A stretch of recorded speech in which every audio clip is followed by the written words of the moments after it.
Welcome to the HardReset.Info YouTube channel. Today we will show how you can add emergency number in VIVO.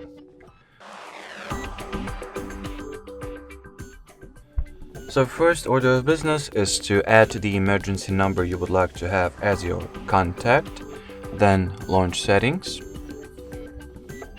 find the safety and emergency category and open it.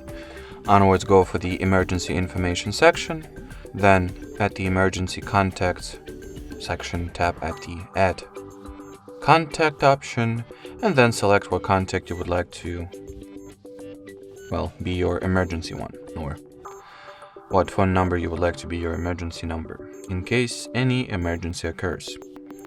Alrighty, so that will be it for this video. Thanks for watching and bye bye.